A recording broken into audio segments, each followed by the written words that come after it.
Hello everyone, my name is Binks and welcome back to Let's Play Ace Attorney Investigations 2 Prosecutor's Path, where we'll be continuing on in the 5th case of the game, the Grand Turnabout, Middle Part 1. Alright, so what was I gonna do? Oh yeah, we switched recreation, so now this is the moment of the incident. Does people have something new to say?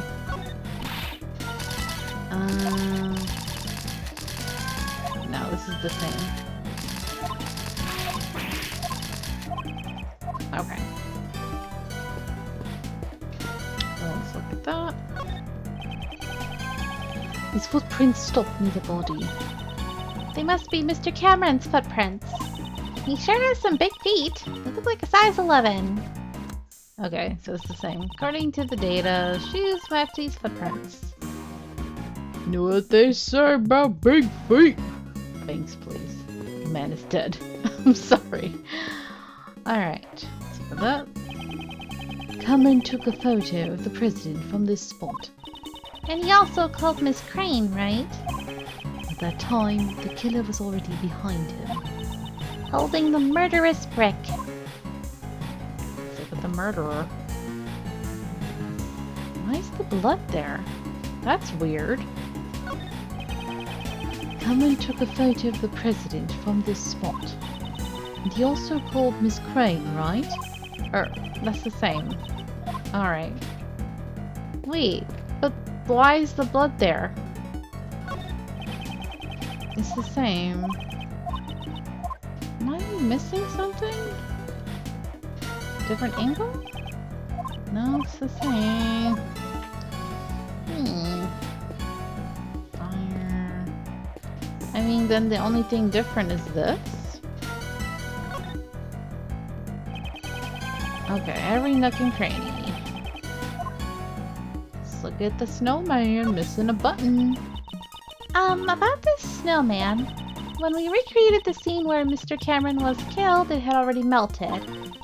Its scarf was all soggy and one of its button eyes was missing. Indeed. At this stage, it appears that most of its original form was still intact. Although, there's one spot that looks unnaturally lacking. Poor thing. I bet some naughty kid must have plucked it off. Although, from a thief's perspective, that kid does have some promise. Was it plucked off by one of the children at the orphanage? No, perhaps it was taken by an entirely different person altogether.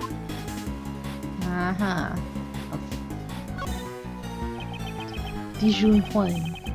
12 years ago, he was still the president of Zhangfa. Doesn't he seem a bit younger? Though it might be hard to tell since it's so dark. Indeed, and with the situation being what it was, his facial expression seems a bit strained. I wonder where the president was taken after this. We don't know that yet. However, if the answer to that question lies here, it should become clear when we continue the investigation. Okay. It's the president's kidnapper. Let's try drawing out whatever we can from their appearance.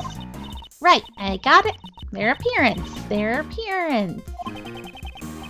First things first, the kidnapper threatened the president with a gun. Look at how they're holding the gun. It's like they're trying to show it off. Totally not cool. Unfortunately, we cannot see the person's face because it's hidden by their coat and hat. And look at that popped collar. It's like they're trying to be all that. Totally not cool. The body seems relaxed, suggesting that they had a composed mental state. They even have one hand stuffed in their pocket. Totally not cool at all. Okay, sorry, but that's stuff I've drawn out from their appearance. That may be true, but... Okay, anything else important? Doesn't look like it. Alright, it's time to deduce. Yes! Where's the button? The button. The snowman. Wouldn't you say it's missing something? Ah, its right eye is missing. Precisely. And what's more, that missing eye happens to be in our possession. The button that Mr. Cameron was holding on to. It's got the exact same design as the snowman's left eye. If we assume this button was indeed the snowman's eye, huge contradiction arises, right? If this button is the snowman's eye, what contradiction arises? The location of the victim. The victim was holding on to the button. Furthermore, the button was stained with blood. In other words, he grabbed the button after he was attacked. For example, if we were to picture it in this way, after being struck in the back of the head, Mr. Cameron lost his balance. As he was falling, he reached out his hand towards the nearby snowman. However, it could not support his weight, and he collapsed while still grasping the button. Huh? That means Mr. Cameron was near the snowman when he was attacked? Indeed. At the very least, he must have been within arm's reach. However, it's quite clear that he would not have been able to reach it from his current position. But Mr. Cameron's footprints only lead towards the flower bed. Can you be certain that those footprints really are Mr. Cameron's? It seems we'll need to investigate them one more time. Understood. I'll recreate the time the body was discovered scene one more time.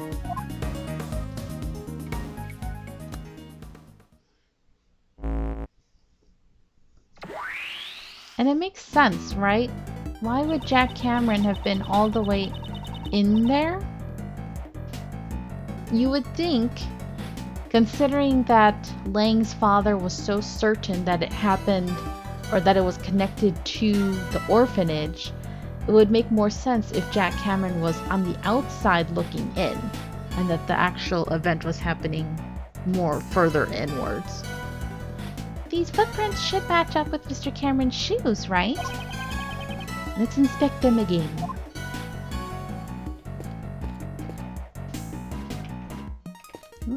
Alright. These footprints, are they really Mr. Cameron's? They're from size 11 shoes, and these huge footprints match up with Mr. Cameron's shoes.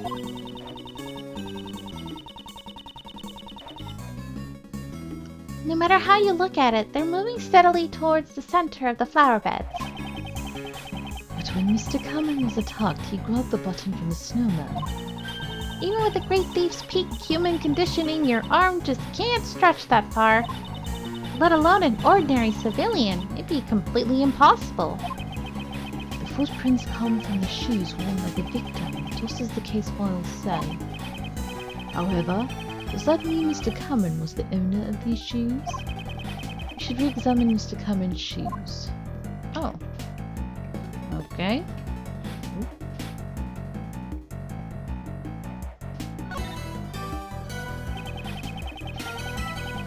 Okay. Well, I didn't even mention it. I wish I'd mentioned it last episode. When we were examining the body, I was like, oh, you can see the socks on this one. You can't see the socks on this one. And I was thinking that looks kind of weird. Like, maybe are the shoes too big on him, or? The shoes should match the footprints, however. Whew. Excuse me. These shoes, it seems like they were not the ones originally worn by the victim. What do you mean? If you look closely, you'll see the laces were tied up strangely. And the size doesn't seem to fit quite right either. Yep. I can't believe I noticed it and I didn't say anything and it ended up being important, which I completely forgot about. Victim's shoes didn't belong to Cameron. Culprit likely placed the shoes on the victim's feet after he had died. That would mean these huge footprints leading up to the victim's feet. Most likely made by someone other than the victim. So then, the footprints leading to and from the victim's head... Ooh. Excuse me, stop. So then the footprints leading to and from the victim's head must be Mr. Cameron's. No, not necessarily. They seem a little too small to be the victim's footprints. So none of the footprints are his? Then which way did Mr. Cameron walk from? It's quite simple. The victim did not walk here on his own accord, but rather, he was carried here after he was murdered by the culprit. Yeah. The question now becomes, where was he killed and carried from? Perhaps it was near the snowman after all? Logic? Let me see. Murder weapon, brick. Body was moved.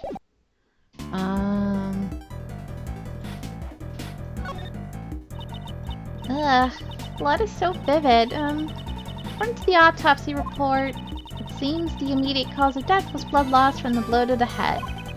Indeed, not only did it spill out from the wound, but it splattered around the surrounding area. No one could have survived after losing this much blood. I guess it's safe to say that the autopsy report matches the state of affairs. We gotta look at... This is the brick that was used over the garden, okay. Should we go back to here? Mr. Cameron's body was moved. If we consider the button he was holding on to, it's highly likely that he was killed near this snowman. We should take a closer look. Oh. Okay, nook and cranny. Wasn't able to see that before. Okay, let's look at this first.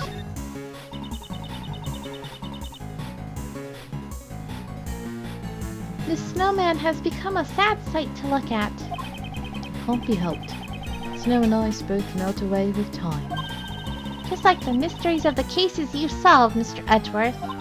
As time passes, those mysteries melt away while you continue to keep your cool.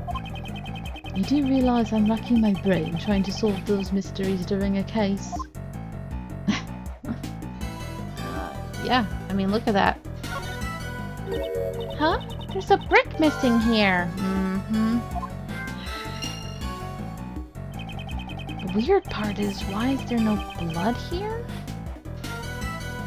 The rest are all in order. It's strange that only this one is missing. I mean, the logic. Murder weapon, brick, missing brick. Come on. And... whoosh! Perhaps the missing brick was the one used as the murder weapon.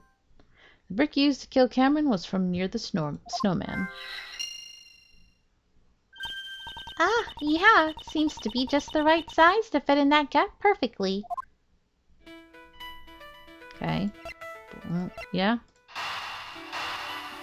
Let's connect these. And whoosh! As I thought, it seems the murder actually occurred near the snowman. But both the button Mr. Cameron was holding and the murder weapon came from there. Indeed. Also, if we assume that the killer picked up the brick near the snowman, and then tried to sneak up behind Mr. Cameron... Oh, Mr. Cameron totally would have seen the person picking up the brick. Exactly. Kay, please update the recreation. Mr. Cameron was not in the middle of the flower beds, but near the snowman. Kay, I'm on it.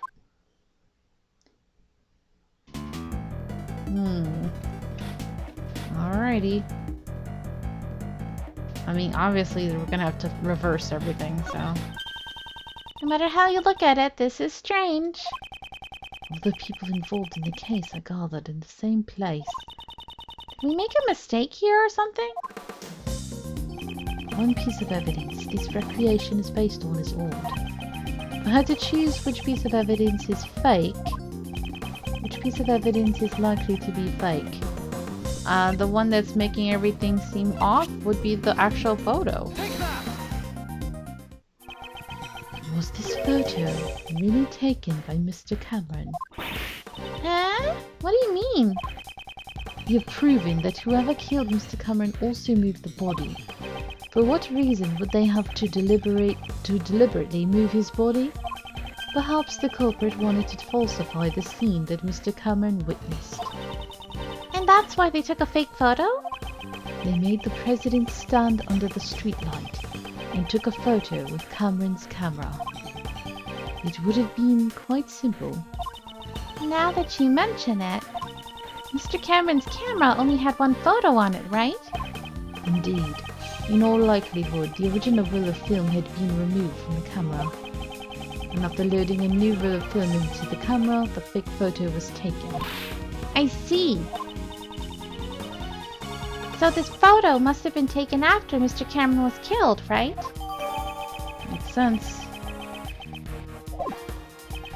Exactly. This was not the scene Mr. Cameron actually witnessed. It's likely that this photo is forged evidence. Then where did Mr. Cameron witness the president and his kidnapper? The photo isn't the only piece of evidence that indicates what Mr. Cameron witnessed. Ah, the testimony he left on the answering machine. Precisely. We should listen to the recording one more time and confirm what was said. Where else could the president and his kidnapper have been? I mean, I don't even have to re-listen to it. Looking at the footprints and everything else, the cursor is right there. They were over there? So what's the basis for that claim?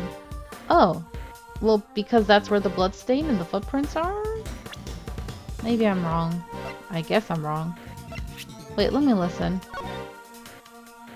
In front of the facility. See, he was in front of the facility.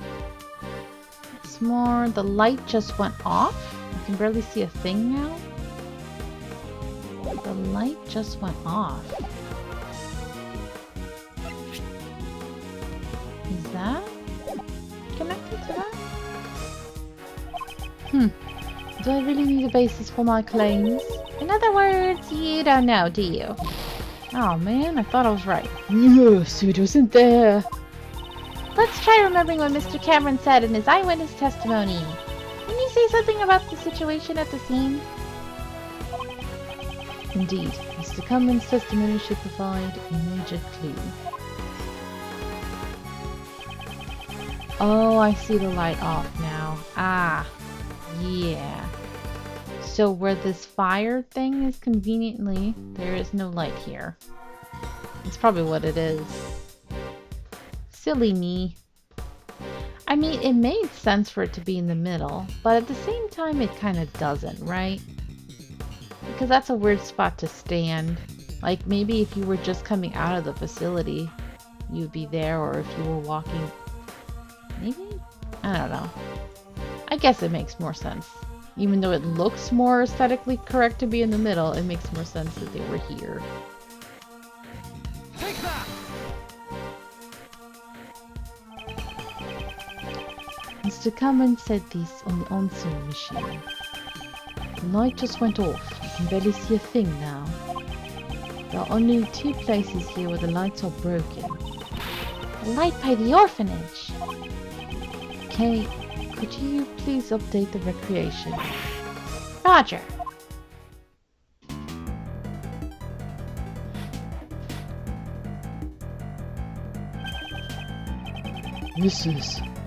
So the kidnapper was near the orphanage.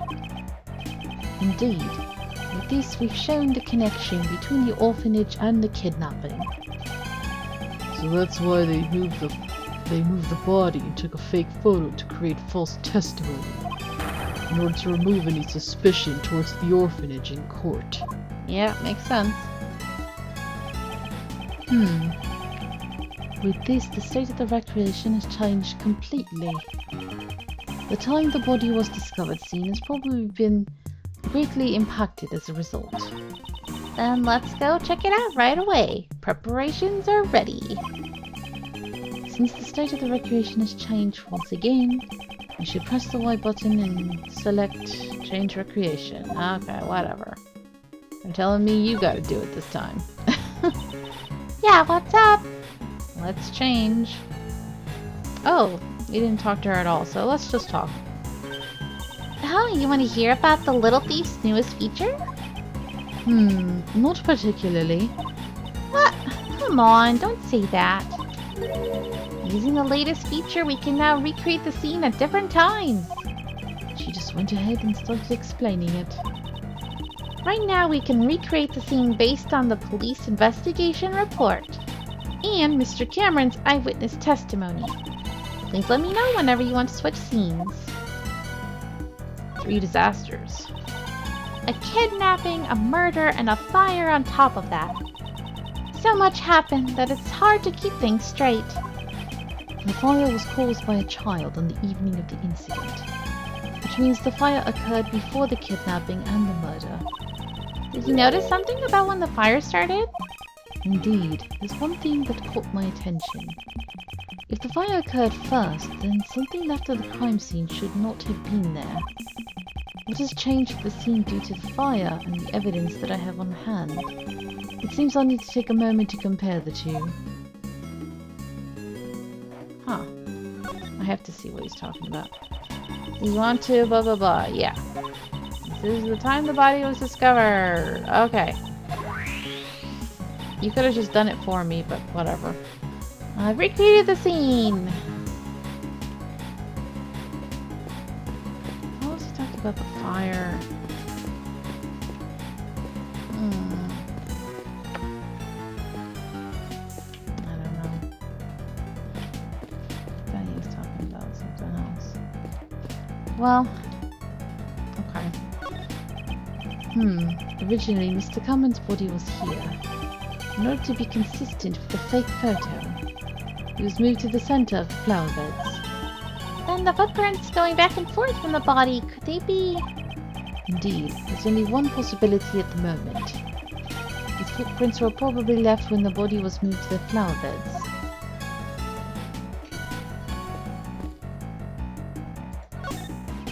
The footprints here seem to lead to and from the body. Footprints... Okay, that's the same. You want to look at these again? These footprints, are they really Mr. Cameron's? Okay. You already looked at his shoes. Wanna look at the blood here? Every nook and cranny. Oh, the blood gets cut off by the fire. The blood splatter above the snow. There certainly was a substantial amount. It's almost as if the murder was actually committed here. But Mr. Cameron should have been attacked near the snowman. Exactly. In that case, this blood must belong to someone else. Yeah. What? But the police report said this was Mr. Cameron's blood. The one in charge of this case was Blaze the Best. It would have been simple for him to falsify that information. But wouldn't it be faster to just clean up the bloodstains rather than falsify the information? You wouldn't be able to do that. Think about it. Blaze knew that Mr. Cameron's body would be discovered here, in which case the forensic department would naturally become involved. Ah, a luminal reaction. They would have discovered it with the power of science. Precisely. It would have been difficult to completely erase all traces of the blood. However, falsifying the results of a blood test would be much easier in comparison. You would just have to switch the results from the forensic reports. Aw, what a bummer. Knowing those documents I read were falsified. Looks like Mr. Cameron's clothes were completely soaked in blood. If the blood scattered here got into Cameron's clothes, that would mean at the time the bloodstains here had not dried yet.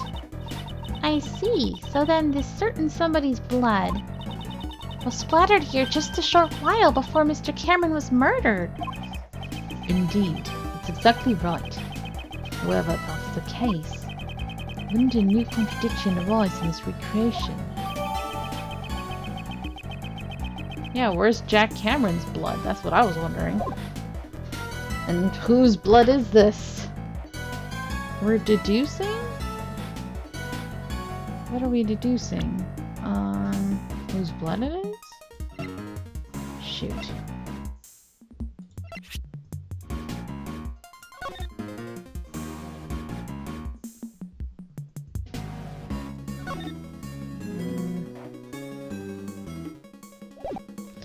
What are we deducing? Hold on, hold on.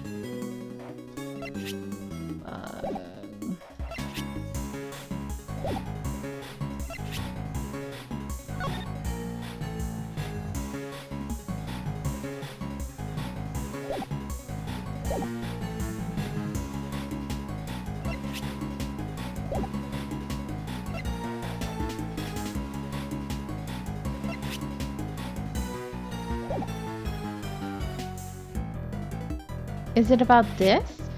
If this happened before, then how did the blood stain get cut off by the fire? Is that what we're gonna say? Stain on Cameron's blood.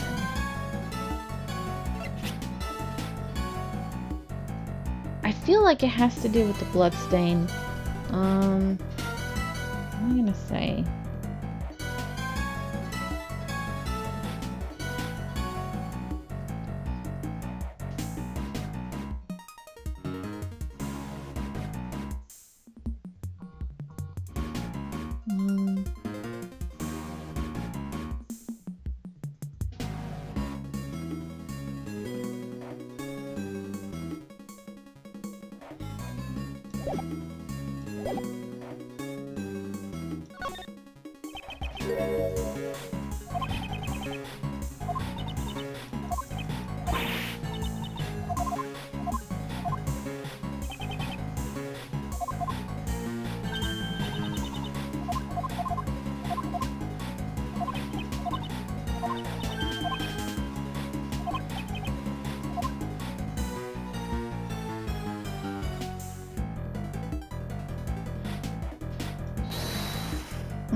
I'm gonna go with the fire thing, because the way the bloodstain looks unnaturally cut off makes sense to me. Yay! This is a clear contradiction. Huh? You mean this bloodstain? You see how this bloodstain is broken up by the remains of the fire? This is proof that the fire occurred after the blood had scattered around the area. Yeah. Huh? But I thought the fire occurred before the murder. It seems that information is suspect as well. If the fire had broken out after the murder, then the child who started the fire should have seen the body and the bloodstains. Why then did they not come forward as a witness? It's likely that would have put Blaze at a great disadvantage. Guess we'll need to investigate this fire in more detail. Hey you! Yes, sir! There should be some records of the fire in the police department under a different case file. I want you to bring me every last investigation report about the fire. Understood, Shifu! Oh, and one more thing. What is it, sir? Contact the House of Lang and Zhengfang. Should be evidence from this case in my old man's room. What do you mean? I just remembered why I recognized the scene. A long time ago, I saw a picture in my old man's room. It was a drawing resembling this scene. What did you say? However, I think it looked like something a child drew. A child? And the artist may have been the culprit behind the fire. It should still be somewhere in my old man's room. Have them send it over here. How? How would they send it in this time frame? Maybe it's just a picture of it? Like a camera picture, you know, on the phone? Understood, sir!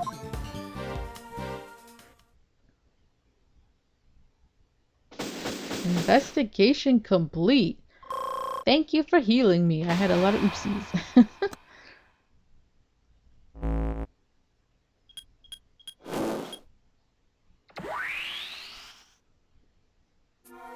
Wow, that's so weird to see us back there. Shifu, I'm back. I brought the info on the fire the kids started and a photo of the drawing in your father's office. Oh, I've been waiting for this. Hurry up and hand them over. The information held by Agent Lang's father. Oh. Well, well, well. Looky who we have here. Someone very familiar. This is it. It's exactly what I remembered. This was the picture drawn by the child, depicting the night of the incident. It sure looks like it was drawn with a child's touch. As I thought, the one who drew this is most likely the child who started the fire.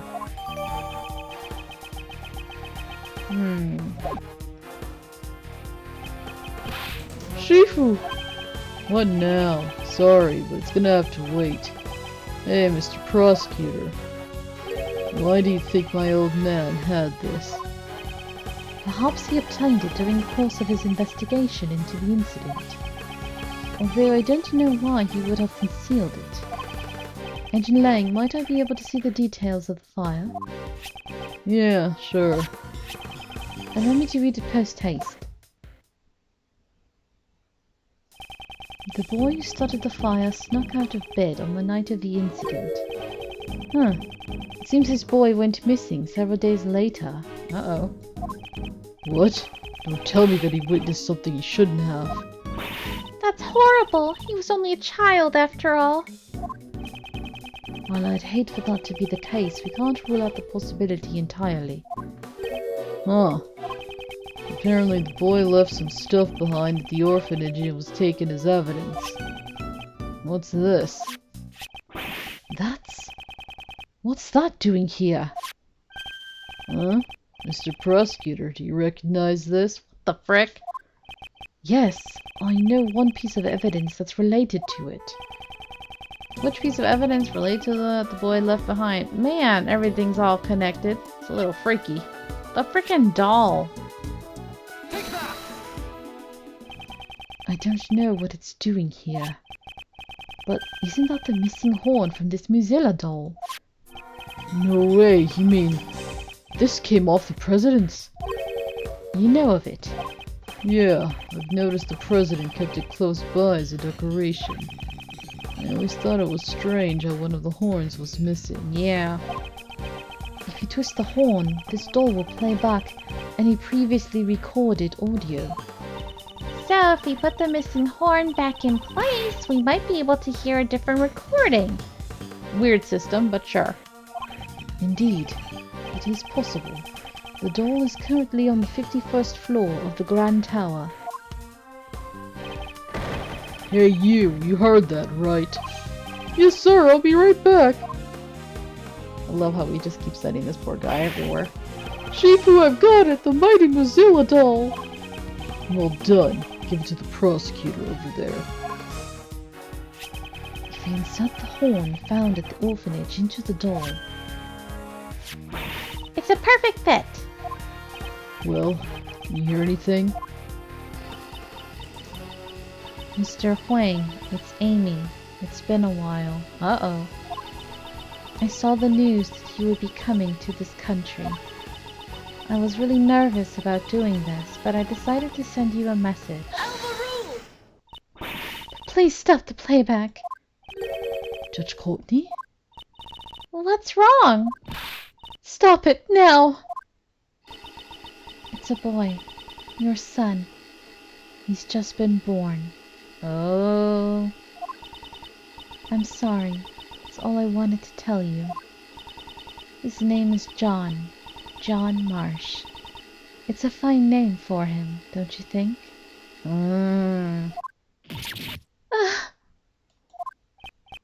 Marsh. Did she say John? I'll be waiting in the courtyard of the orphanage at midnight on February 9th. What a weird place to meet up. Why would you want to meet him at the orphanage? So John is his baby. Even if it's just once, I want John to be able to meet you. I'm sorry if I'm being selfish, but I'll be waiting. What happened to her? I mean, I thought she said that her cousin died later, right? No way. That was my... John. What's the meaning of this, Miss Courtney? John is not my real son. He's adopted.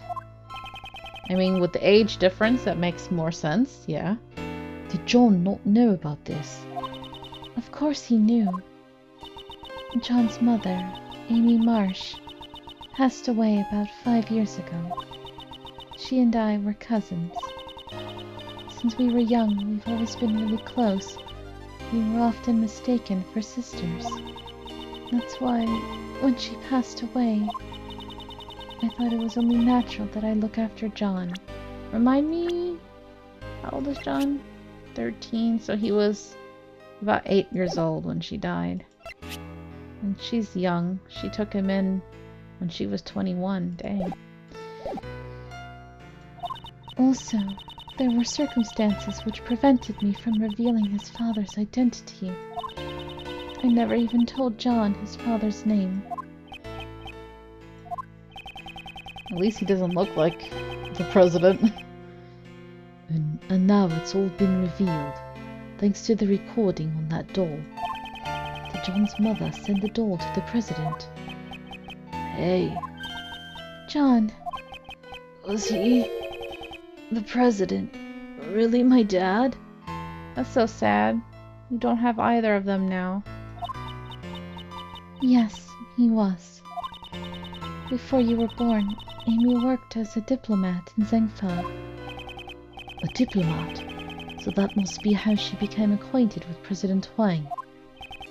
Hang on, didn't you tell me she worked at the orphanage? Yes, Oh, so that explains it. So she was working there. yes, after returning to this country, Amy left her job as a diplomat. She always had great passion for charity work, so she began working at the orphanage. Hey, Miss Courtney. So this Amy girl, she called the president there herself, but she never showed up at the scene of the SS5 incident. What's with that? Amy couldn't make it. Apparently, someone had been following her the whole night. Perhaps it was Blaze. I can't say for certain, but it's possible that it was his doing. After that, Amy never got another chance to see the president again. So, she died 5 years ago. This conversation must be painful for John. Oh, right. Hey, John, you thirsty? How about I buy us both some juice? We can go together. I'm a part of this too. I'll listen until the end. Besides, I can afford to buy my own juice. Well, he's quite mature for his age, but I'm sure deep down it bothers him. Oh, shut down my kid. Dang. John, do you understand the reason I met with the president 2 days ago? The secret meeting from 2 nights ago. I wanted to tell him about Amy's death and that you were alive and well. But I see. That's why you couldn't tell us your reasons for meeting with the president until now. You still could have told them, just been like, hey, John doesn't know yet, can we like keep it on the down low until I talk to him? You know? Seriously. I get it. She would have had to reveal his connection with John. I brought a bouquet of lion lilies, so that he would understand I truly did know about Amy. Those flowers are a dear memory to the president and Amy. The first present she received from the president was a bouquet of lion lilies. But now, even he has passed away. If only he were still alive. Perhaps I could have introduced him to John.